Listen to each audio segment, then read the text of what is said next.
Sin duda la Biblia es el libro que ha sufrido más difamación que cualquier otro libro que haya sido escrito. Sin embargo, ha ministrado y sigue ministrando a millones de personas por todo el globo, y viene haciéndolo ya por unos 1000 años. Un libro de esta índole, y que lleva un impacto tan tremendo sobre la raza humana, ciertamente merece la consideración inteligente de ambos hombres y mujeres. Cuando estaba moribundo, el señor Walter Scott le dijo al secretario: «Tráeme el libro». El secretario pareció estar algo confundido y miró al estante, el cual contenía los libros que Walter Scott había escrito, y se preguntó cuál de ellos el señor Scott intentó que le llevara. De modo que le preguntó: «¿Cuál libro?». Se dice que Walter Scott le respondió: «La Biblia. Hay un solo libro para un hombre cuando le llega la hora de la muerte. Es el libro para cualquier hombre que esté moribundo, pero también es el libro para el hombre vivo». Muchas personas tienen interés en la Biblia solamente cuando se hallen en grandes dificultades.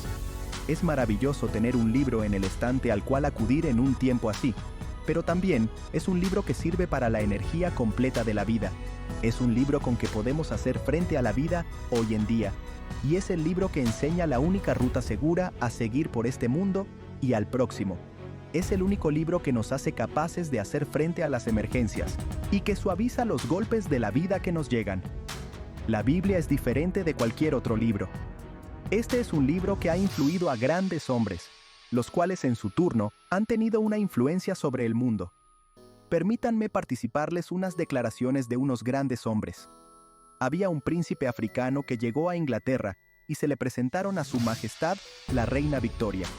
El príncipe le hizo una pregunta muy significante: ¿cuál es el secreto de la grandeza de Inglaterra? La reina presentó al príncipe una Biblia bellamente encuadernada y le declaró: «Este es el secreto de la grandeza de Inglaterra».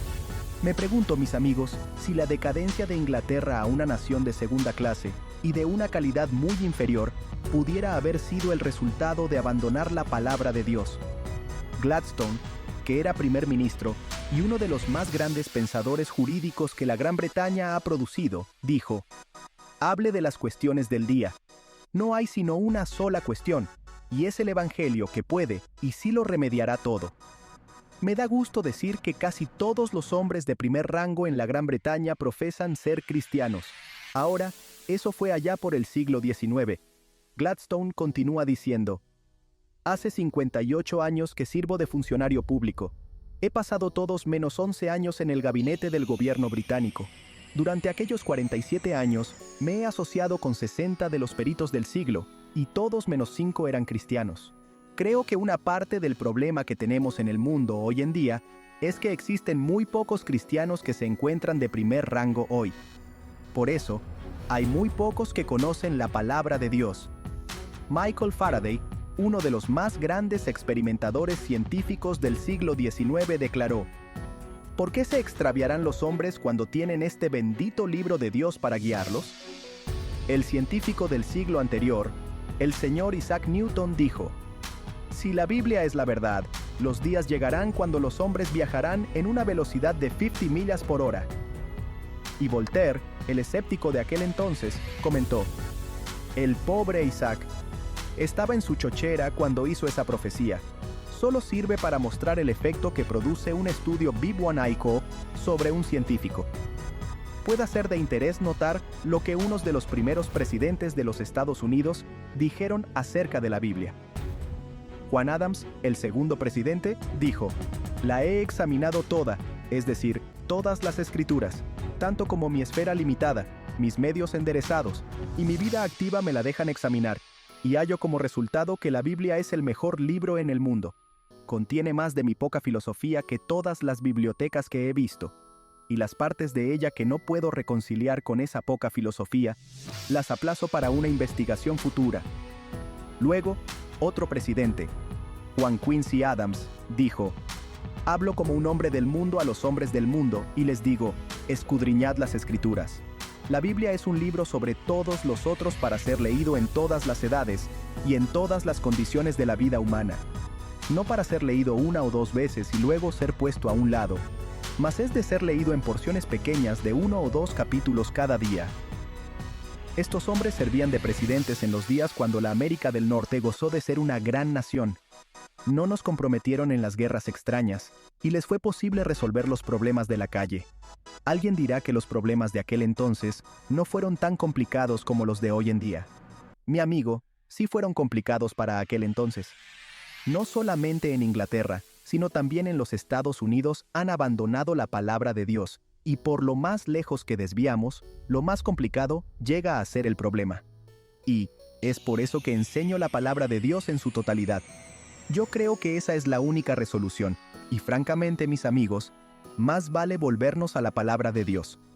Otro presidente, Thomas Jefferson, dijo lo siguiente en cuanto a la Biblia: siempre he dicho, y seguiré diciendo, que la lectura cuidadosa del sagrado volumen nos hará ciudadanos, esposos y padres de los mejores. Eso es algo en que podemos pensar hoy día, cuando unos ciudadanos están quemando las ciudades en que vivimos, y el aumento proporcional del divorcio corre a rienda suelta. Daniel Webster declaró: si hay alguna cosa en mi estilo o pensamiento que sea de alabanza, el encomio se debe a mis amables padres por infundirme desde temprano un amor para las Escrituras. ¿Qué les parece hoy? Padres cristianos, ¿están levantando a un Webster en el hogar? ¿O están levantando a un hippie pequeño? Webster también dijo: la he leído toda muchas veces. Ahora tengo la costumbre de atravesarla una vez al año. Es el libro de todos los otros para abogados tanto como para ministros. Le compadezco al hombre que no puede hallar en ello un abasto rico de pensamiento y reglas para la conducta. El libro de libros. Nacida en el Oriente y vestida de forma e imaginación oriental, la Biblia anda por todo el mundo con pies familiares, y entra en tierra tras tierra para hallar la suya en todas partes. Se ha aprendido a hablar al corazón del hombre en centenares de idiomas. Llega al palacio para decirle al monarca que es un siervo del Altísimo, y luego entra en la casa de campo para asegurarle al campesino que él es un hijo de Dios. Niños escuchan su relato con admiración y encanto, y sabios la consideran ser parábola de luz. Contiene una palabra de paz en la hora de peligro, una palabra de consuelo en el tiempo de calamidad, y palabra de luz en la hora más obscura. Sus oráculos se repiten en la asamblea del pueblo, su consejo se susurra en el oído del solitario. A los perversos y orgullosos les hacen temblar sus amonestaciones. Más a los heridos y contritos les resuena como voz de madre. El desierto y lugar solitario han sido alegrados por ella, y el fuego del hogar ha alumbrado la lectura de sus páginas bien hojeadas. Se ha pasado lentamente a nuestros sueños más preciosos para que el amor, la amistad, la memoria y esperanza, la simpatía y devoción, se vistan de la ropa más bella de su lenguaje atesorado, que respira incienso y mirra. La Biblia, la palabra de Dios. Autor desconocido, ¿es excepcional la Biblia? La Biblia es un libro único por muchos lados. Es muy excepcional en que tiene una calidad doble de autor. En otras palabras, Dios es el autor de la Biblia, y a la vez hombres son los autores de ella. En realidad, la Biblia fue escrita por unos 40 autores durante un periodo de aproximadamente 1.500 años. Unos de estos hombres nunca oyeron decir de los demás, y no hubo ninguna colusión entre los 40. 2 o 3 pudieran haberse juntado para ponerse de acuerdo, pero a los demás no les fue nada posible. Y sin embargo, han presentado un libro que tiene una continuidad más maravillosa que cualquier otro libro que haya sido escrito. También queda sin error. Cada autor expresaba sus propios sentimientos en su propia época. Cada uno tenía sus limitaciones e imperfecciones, y cometieron errores. El pobre Moisés sí cometía errores, pero cuando Moisés escribió el Pentateuco, por una razón u otra, no escribió ni una declaración errada. ¿No ven que es un libro humano y todavía un libro divino? Es un libro muy humano, escrito por hombres de todas ocupaciones. Entre ellos había un príncipe y un pobre. Había uno muy intelectual y también uno muy sencillo. Por ejemplo, el doctor Lucas escribe un griego casi clásico y maravilloso, en una época cuando era muy popular hablar el griego koiné. Pero Simón Pedro escribió algo en griego también. Era pescador, y su griego no era tan bueno, mas Dios el Espíritu Santo usó a ambos hombres.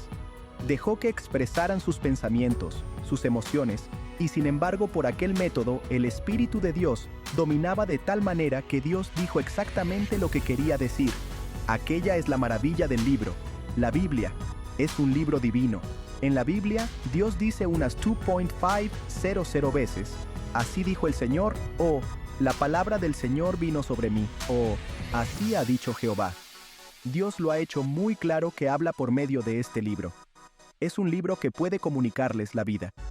Aún pueden llegar a ser hijos de Dios, siendo renacidos, no de simiente corruptible, sino de incorruptible, por la palabra de Dios que vive y permanece para siempre. Es la comunicación de Dios al hombre. Si Dios hablara del cielo ahora mismo, se repetiría porque ya ha dicho todo lo que quiere decir a esta generación. A propósito, Dios no aprendió nada de nuevo cuando leyó el periódico de hoy, y cuando el hombre llegó a la luna, no descubrió nada que Dios ya no sabía cuando nos dio la palabra de Dios. Es el mismo Dios que creó el universo en que vivimos hoy día. La Biblia es divina y humana. De un lado es como mi Señor, el cual caminaba en la tierra y se cansaba, y se sentó junto al pozo. Aunque era Dios, también era hombre. Hablaba con personas acá en la tierra y se comunicó con ellas. Este es un libro que comunica. Habla a la humanidad hoy en día. La Biblia es para los hombres tales como son. La Biblia es un corredor entre dos eternidades por el cual anda el Cristo de Dios. Sus pasos invisibles resuenan por el Antiguo Testamento. Más le conocemos cara a cara en la sala del trono en el Nuevo Testamento. Y es solo por Cristo, que fue crucificado por mí, que he encontrado el perdón de pecado y la vida eterna. Se resume el Antiguo Testamento en la palabra Cristo. Se resume el Nuevo Testamento en la palabra Jesús. Y el resumen de la Biblia entera es que Jesús es el Cristo. Obispo Pollock.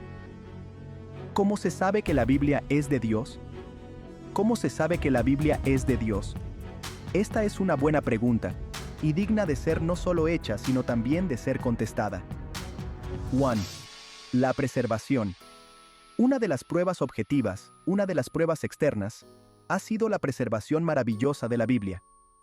Había un rey de tiempos pasados, leemos acerca de él en Jeremías, el cual, cuando le enviaron la palabra, tomó un cortaplumas y la cortó en pedazos.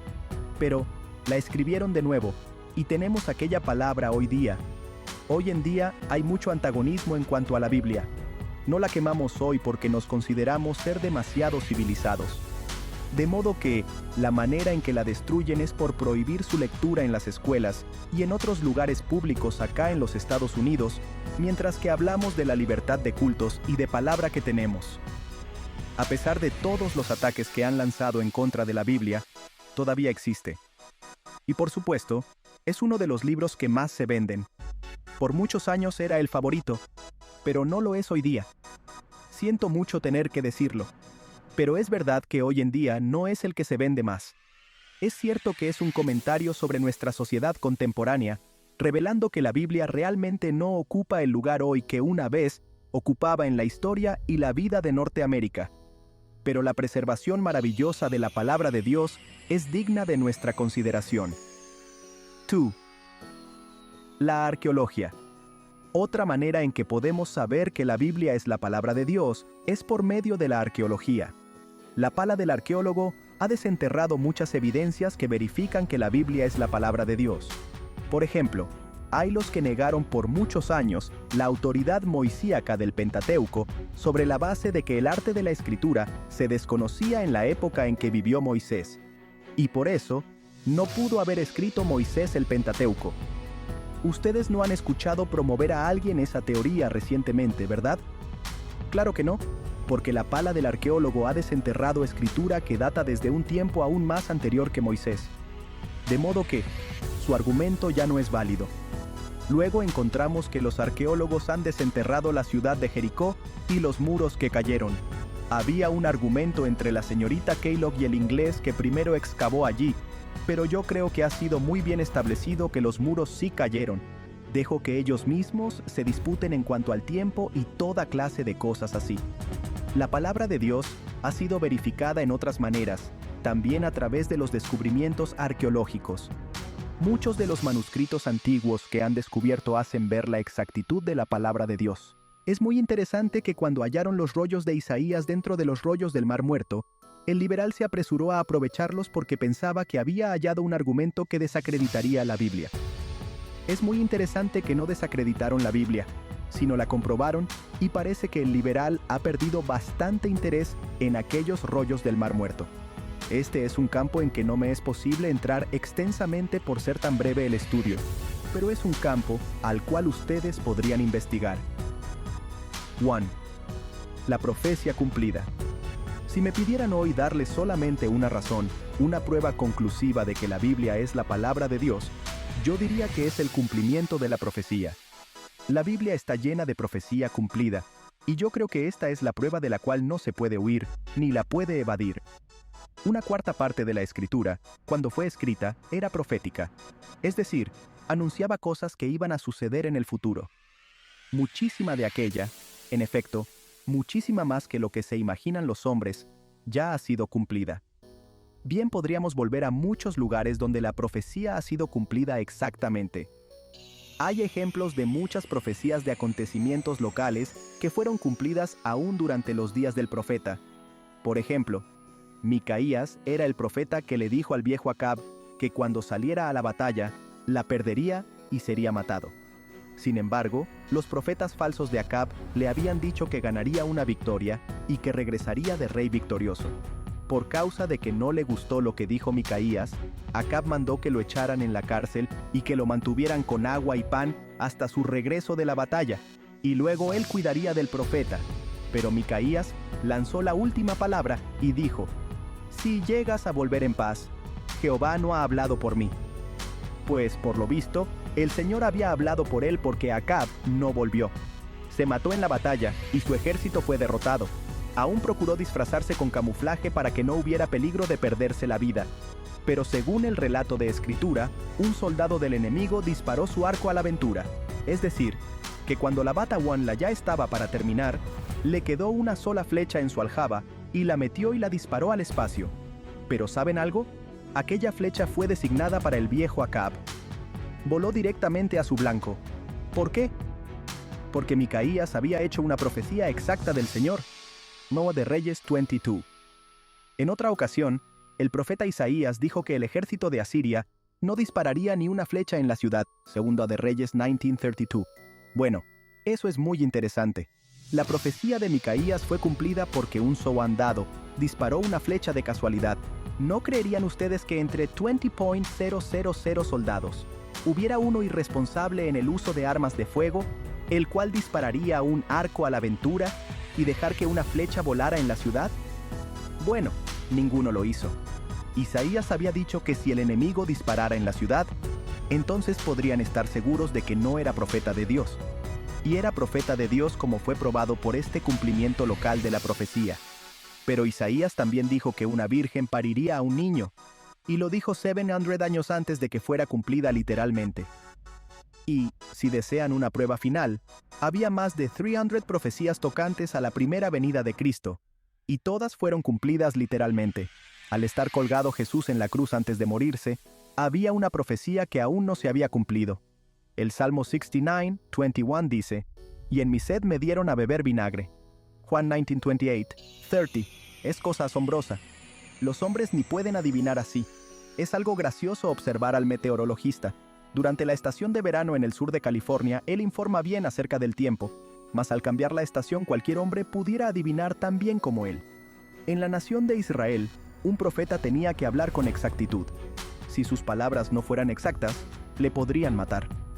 Dios había dicho que podrían discernir a un profeta verdadero, porque lo que predecía siempre pasaría. Le pidieron siempre al profeta que profetizara un acontecimiento local como lo profetizó Isaías, y luego podrían profetizar tocante al futuro como también lo hizo Isaías. Ahora podemos reflexionar y ver que aquellas profecías fueron cumplidas también. Hay tantas otras profecías. Tiro y Sidón se encuentran hoy día exactamente en el lugar donde la palabra de Dios, hace 2.500 años, dijo que estarían. Hoy, Egipto está exactamente en el sitio en que Dios dijo que estaría. Todas estas profecías cumplidas son asombrosas, mis amigos, y constituyen una de las pruebas más grandes de que la Biblia es, de veras, la palabra de Dios. ¿No ven que los hombres simplemente no pueden ser tan exactos? Los hombres no pueden aún adivinar así como eso. Permítanme mostrarles que, según la ley matemática de conjetura problemática, El hombre nunca podría profetizar. Vamos a decir que yo profetizaré en cuanto al tiempo. Supongan de que yo les diga ahora mismo que donde quiera que estén mañana, que va a llover. Permítanme decirles que corro el riesgo de tener razón por igual, porque mañana sí lloverá, o no lloverá. Resultaría que para algunos de ustedes sería una profecía falsa. Ahora, supongan que prediga que lloverá mañana y que empezará a las 9 de la mañana. He añadido otro elemento incierto. Antes, tenía la posibilidad de tener razón por igual, mas ahora la posibilidad se baja en 25%. Cada elemento incierto que se añade disminuye la posibilidad de que tenga razón según la ley de conjetura problemática. Ahora, supongan que yo diga que empezará a llover a las 9 de la mañana y que escampará a las 2 de la tarde. ¿Pueden imaginarse de la posibilidad de que sea exacto o que tenga razón? Supongan que añada yo 300 elementos inciertos. No hay ni sombra de posibilidad de que sea exacto. Yo no podría dar en el clavo, ni en el blanco. Me sería imposible. Sin embargo, la palabra de Dios sí dio en el blanco, mis amigos. Es muy exacta. La Biblia ha entrado en aquella región de la imposibilidad absoluta, y eso me da la prueba absoluta de que esta es la palabra de Dios. No hay nada que la compare. Les he dado solamente unos pocos ejemplos de la profecía cumplida, mas se encuentra en la palabra de Dios profecía tras profecía que ha sido cumplida literalmente. Y a propósito, yo creo que nos indica el método por el cual la profecía para el futuro todavía ha de ser cumplida. 1. Vidas transformadas. Les ofrezco 2 razones más como pruebas de que esta es la palabra de Dios. Yo he visto lo que la palabra de Dios hace en las vidas de hombres y mujeres. He visto las vidas transformadas de creyentes hoy en día. Recuerdo ahora mismo de un señor que escuchaba el programa por allá en Oakland, California. Le conozco bien. No les voy a divulgar todos los detalles de su vida, pero es cierto que tenía muchos problemas y que vivía en mucho pecado. De costumbre, recibo cartas de personas que escuchan el programa por primera vez y se convierten, y eso es magnífico, y lo creo ser cierto. Pero este señor empezó a escuchar el programa radial y seguía escuchando semana tras semana. Se hacía antagónico y muy enojado. Me dijo que si le fuera posible agarrarme cuando yo estaba enseñando la epístola a los romanos, informándole a él de que era pecador, me habría apuñado. Y francamente, mis amigos, creo que bien podría haberlo hecho porque él es mucho más grande y fuerte que yo. Me alegro de que no le fuera posible agarrarme, pero este hombre aceptó a Cristo. Y permítanme decirles que ha sido maravilloso ver lo que Dios ha hecho en su vida. Testimonios así como este se pueden repetir muchísimas veces. Ambos jóvenes y adultos han hallado provecho y realización en la vida. Familias han sido reunidas. Individuos han sido librados del alcoholismo y la morfinomanía. Muchos han tenido las vidas transformadas por venir a Cristo. Ahora, permítanme darles otra razón. Al terminar mis estudios en el seminario, yo era uno que predicaba en defensa del Evangelio. Procuraba defender la Biblia. En efecto, creo que cada mensaje que yo predicaba trataba de aquella defensa. Yo pensaba que si pudiera encontrar las respuestas suficientes a las preguntas que se hacían para justificar el no creer en la Biblia, entonces al dárselas, los hombres no tendrían ninguna razón de no creer que la Biblia es la palabra de Dios. Sin embargo, hallé que aunque podría darles las respuestas, la cosa más peor del mundo sería bajar corriendo intelectualmente a un hombre. En el momento de hacerlo, nos hicimos enemigos y nunca podría ganarlo para el Señor. De modo que encontré que ese método fue contraproducente. Pues, me desalojé de la esfera de la apologética porque sí era predicador de ella, y empecé a enseñar la palabra de Dios en la manera más sencilla que me fuera posible. Solo la Biblia puede cambiar al pecador en santo. 1. El Espíritu de Dios la verifica. Otra razón por la cual me desalojé de la esfera de la apologética era porque ha habido un desarrollo positivo en la vida mía. He llegado al lugar en mi vida donde no solo creo que esta es la palabra de Dios, sino que también sé que es la palabra de Dios. Yo sé que es la palabra de Dios, por el hecho de que el Espíritu de Dios la ha verificado en mi propio corazón y vida. Es lo mismo que Pablo escribió a los colosenses. Oraba que seáis llenos del conocimiento de su voluntad en toda sabiduría e inteligencia espiritual. Colosenses 1:9. Eso sería precisamente lo que yo desearía que se orara por mí, porque he hallado que el Espíritu de Dios sí puede verificar estas cosas en el corazón suyo, y que no necesitan de la arqueología y otras pruebas para probar que la Biblia es la palabra de Dios. Hace mucho tiempo, un predicador joven me dijo que se sentía emocionado por un reciente descubrimiento arqueológico. Le dije que yo no lo consideraba ser una cosa de tanta emoción, y él llevó un chasco grande y aún un disgusto porque no le respondí como él quería que respondiera. Pues, me preguntó cómo era posible que no me impresionó el nuevo descubrimiento. Bueno, le dije, ya yo sabía que era la palabra de Dios mucho antes de que la pala del arqueólogo desenterrara aquello. ¿Y cómo sabías?, me preguntó. El Espíritu de Dios lo ha estado verificando en mi propio corazón, le contesté. Espero que el Espíritu de Dios les verifique la palabra de Dios y que la haga una realidad en su vida. Oro que les dé la seguridad para poder declarar que sí saben qué es la palabra de Dios. ¿Qué significa la revelación, la inspiración, la iluminación, la interpretación? La revelación quiere decir que Dios ha hablado y que se ha comunicado con el hombre. La inspiración garantiza la revelación de Dios. La iluminación tiene que ver con el Espíritu Santo de Maestro. Él se comunica. La interpretación tiene que ver con la explicación que ustedes y yo damos a la palabra de Dios. La revelación. La revelación significa que Dios ha hablado, así ha dicho Jehová. Y expresiones de esta naturaleza ocurren más de 2.500 veces en la Biblia. El Señor no quiere que entendamos mal que Él ha hablado. Fíjense en Hebreos 1:1-2. Dios, habiendo hablado muchas veces y de muchas maneras en otro tiempo a los padres por los profetas, en estos postreros días nos ha hablado por el Hijo, a quien constituyó heredero de todo, y por quien asimismo hizo el universo. Donde quiera que se encuentren dos personas dotadas de un cierto punto razonable de inteligencia, y que guarden los mismos sentimientos y deseos, y que se atraen, verán que existe una comunicación entre ellos. Personas que tienen las mismas tendencias, aún estando separados el uno del otro, se gozan al ponerse en contacto y se contentan al recibir comunicación el uno del otro. Este característico innato del corazón humano explica el porqué del departamento de correos, del teléfono y del telégrafo. Amigos se escriben y un esposo fuera del hogar escribe a su esposa. El muchacho que está internado escribe a su casa. También se envía la epístola perfumada de una novia al novio, y él responde con la epístola suya. Todo esto se llama comunicación. Es la expresión del corazón. Las escrituras dicen, un abismo llama a otro. Recuerdo la emoción que me sentía al leer la historia de Helena Keller.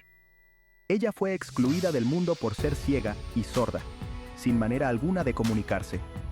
Luego, se le abrió un camino para que pudiera comunicarse, probablemente de una manera mejor que muchos de nosotros, que gozamos de las capacidades de ver y oír.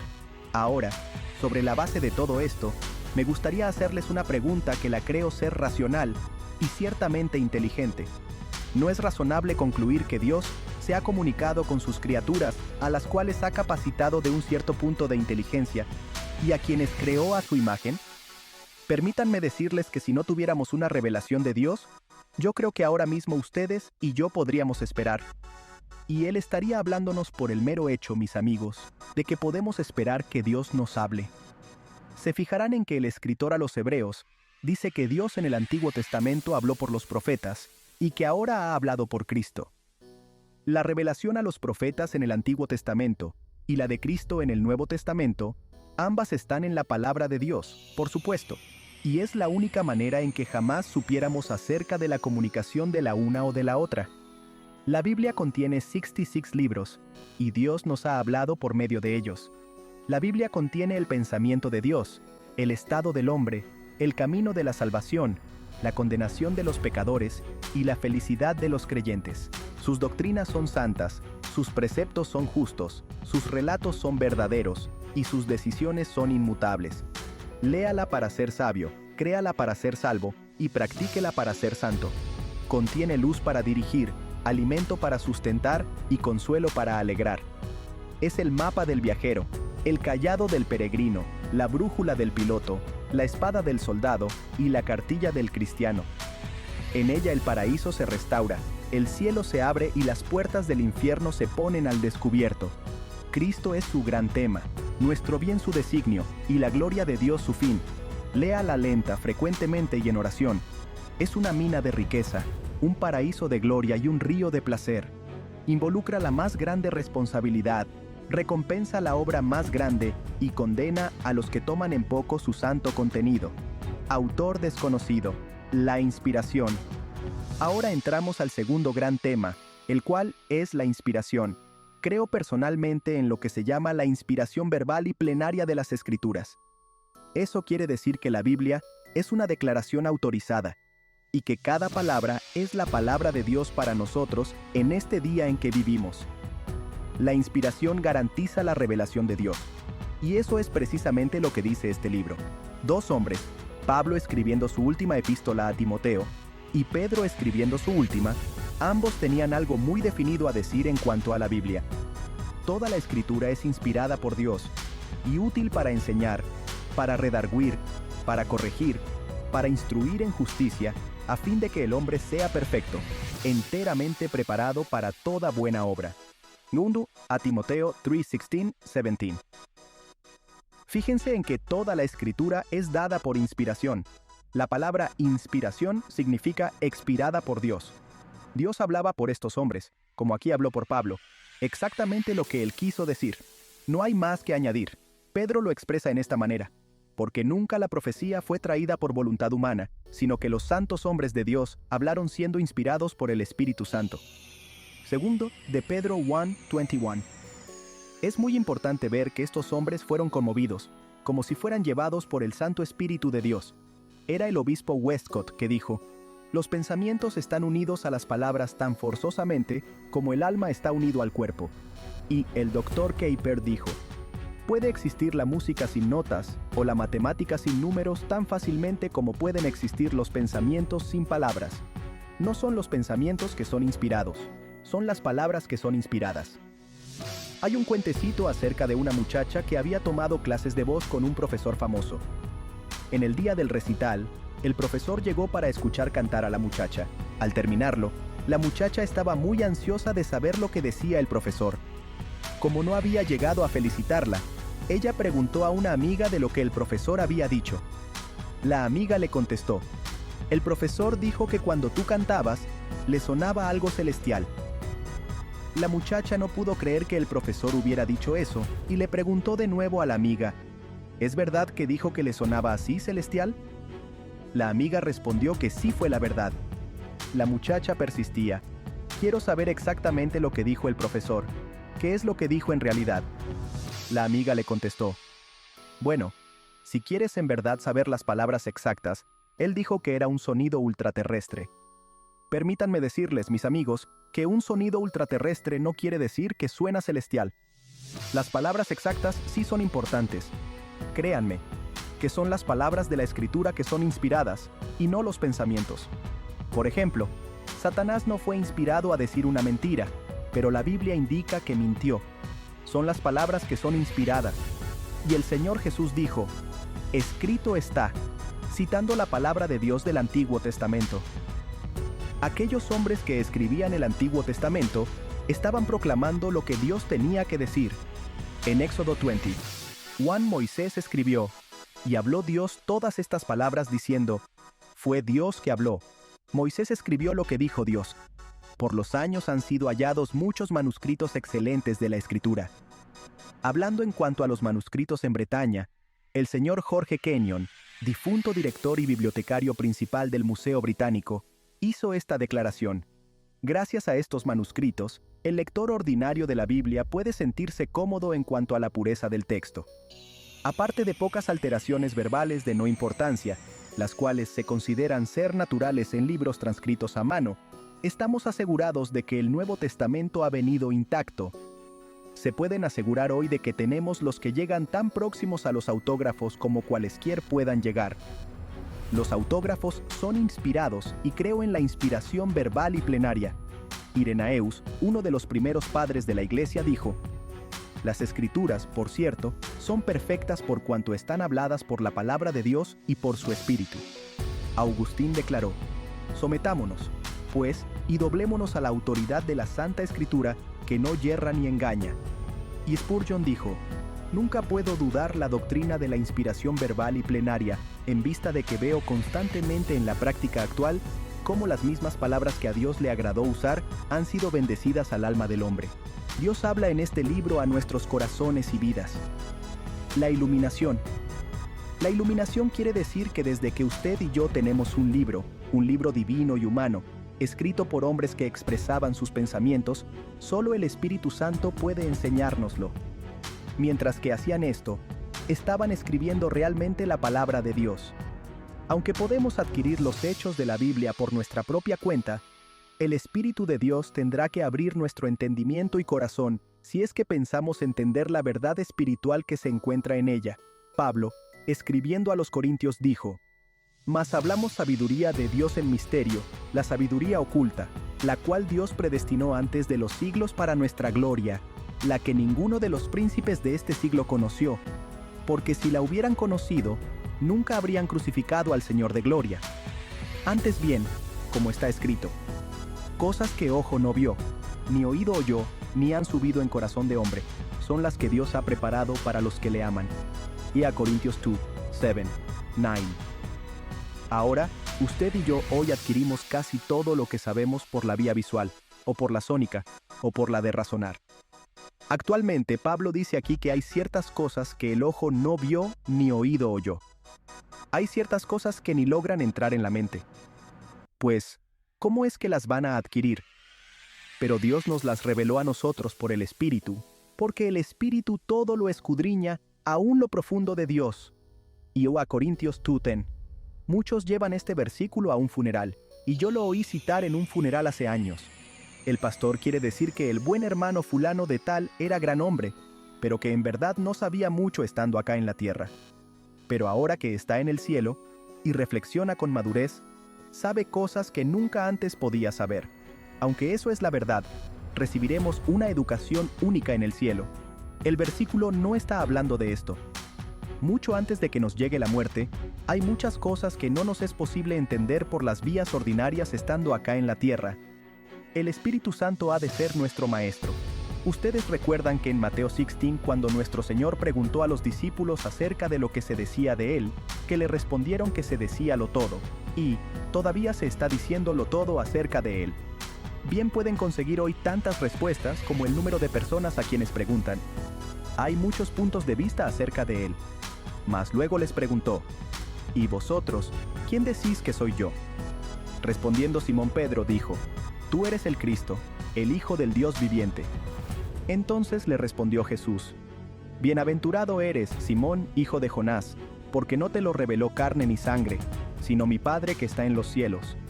Mateo 16:16, 17. Él es el que reveló la verdad a Simón Pedro. Y hoy en día, solo Dios puede abrirnos la palabra para que la entendamos verdaderamente. En el día de la resurrección del Señor Jesús, Él caminaba en el camino a Emaús, y acompañó a 2 hombres en el camino. Hablando con ellos les preguntó, ¿qué pláticas son estas que tenéis entre vosotros mientras camináis? ¿Y por qué estáis tristes? Respondiendo uno de ellos, que se llamaba Cleofas, le dijo, ¿Eres tú el único forastero en Jerusalén que no has sabido las cosas que en ella han acontecido en estos días? Entonces él les dijo, ¿qué cosas?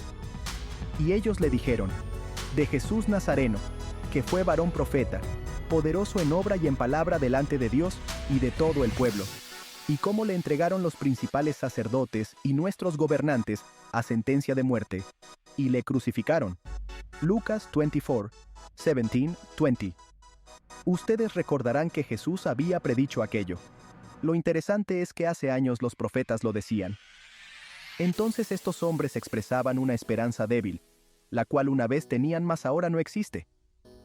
Pero nosotros esperábamos que Él era el que había de redimir a Israel. Y ahora, además de todo esto, hoy es ya el tercer día que esto ha acontecido. Lucas 24, 21. Seguían contando lo que sabían ellos y lo que las mujeres habían dicho. Y fueron algunos de los nuestros al sepulcro, pero a Él no le vieron. Sus esperanzas se habían ensombrecido y oscuridad llenó sus corazones. Ahora escuchen al Señor Jesús, oh insensatos, y tardos de corazón para creer todo lo que los profetas han dicho. ¿No era necesario que el Cristo padeciera estas cosas y que entrara en su gloria? Y comenzando desde Moisés y siguiendo por todos los profetas, les declaraba en todas las escrituras lo que de él decían. Lucas 24, 25, 27. Mis amigos, ¿no les gustaría haber estado allí aquel día para escuchar la voz del Señor cuando citó del Antiguo Testamento sacando a luz las escrituras tocante a él mismo? Por fin se les dio a conocer al sentarse juntos en la cena. Este es el comentario de ellos. ¿No ardía nuestro corazón en nosotros mientras nos hablaba en el camino? ¿Y cuando nos abría las escrituras? ¿No ven que estamos estudiando un libro que es diferente que cualquier otro libro? No es solo que creo en la inspiración de la Biblia. Yo creo que este es un libro cerrado a menos que el Espíritu de Dios abra el corazón suyo y el mío para que sea significante. Luego, cuando Jesús regresó a Jerusalén en aquella vez, seguía enseñándoles a sus discípulos, y les dijo: Estas son las palabras que os hablé, estando aún con vosotros, que era necesario que se cumpliese todo lo que está escrito de mí en la ley de Moisés, en los profetas y en los salmos. Lucas 24, 44. Fíjense en que Jesús creyó que Moisés escribió el Pentateuco. Creyó que los profetas hablaron de él y que los salmos le señalaron. Entonces les abrió el entendimiento para que comprendiesen las escrituras. Lucas 24, 45. Mis amigos, si él no abre el entendimiento suyo, no entenderán las escrituras. Por eso mismo, debemos acercarnos a este libro con una gran humildad de mente, no importa lo inteligente que seamos. Volviendo la página a Corintios, Pablo sigue diciendo, lo cual también hablamos, no con palabras enseñadas por sabiduría humana, sino con las que enseña el Espíritu, acomodando lo espiritual a lo espiritual. Pero el hombre natural no percibe las cosas que son del Espíritu de Dios, porque para él son locura, y no las puede entender, porque se han de discernir espiritualmente. Y a Corintios 2:18, 14. Nunca me perturbo cuando un inconverso, aunque sea predicador, viene diciendo que no cree más que la Biblia sea la palabra de Dios. Para decir la verdad, nunca la había creído él. Pero esa es la manera correcta en que debe hablar porque después de todo, si no es creyente, no puede entenderla. Marcos Twain, que era inconverso, dijo que no le perturbaba lo que no entendía de la Biblia. Lo que le inquietaba era lo que sí podía entender. Hay cosas en la Biblia, las cuales un inconverso puede entender, y son esas las que causan que muchos rehúsen la palabra de Dios. Fue Pascal que dijo, hay que entender el conocimiento humano para poder amarlo, mas hay que amar el conocimiento divino para poder entenderlo. Al dejar el tema de la iluminación, permítanme decir lo siguiente. Solo el Espíritu de Dios puede abrir los entendimientos y corazones suyos para que vean y acepten a Cristo, y que confíen en Él como su Salvador. ¡Qué maravilloso! Me he sentido siempre desvalido al entrar en el púlpito porque, créanme, el hermano Magui no puede convertir a ninguno. Pero no me siento tan solo débil, sino también fuerte no por mí mismo sino por el Espíritu de Dios. El Espíritu sí puede tornar estas palabras muertas y hacer que signifiquen algo vivo. La interpretación. La interpretación tiene que ver con la explicación que ustedes y yo damos a la palabra de Dios. Y esa es la razón por la cual existen los metodistas, los bautistas, los presbiterianos, este tipo de maestro y aquel. Todos tenemos nuestras interpretaciones. Y donde hay desacuerdo alguien evidentemente está equivocado. Hay ciertas reglas que deben de ser seguidas al tratar nosotros de interpretar la Biblia. 1. En primer lugar, debemos considerar el propósito que abarca toda la Biblia. Y esa es la razón por la cual enseño toda la Biblia. Creo que es necesario estudiarla toda antes de que se haga cualquier declaración dogmática acerca de cualquier versículo particular de las Escrituras. Es de suma importancia llevar en cuenta todos los versículos que se refieren a cualquier tema.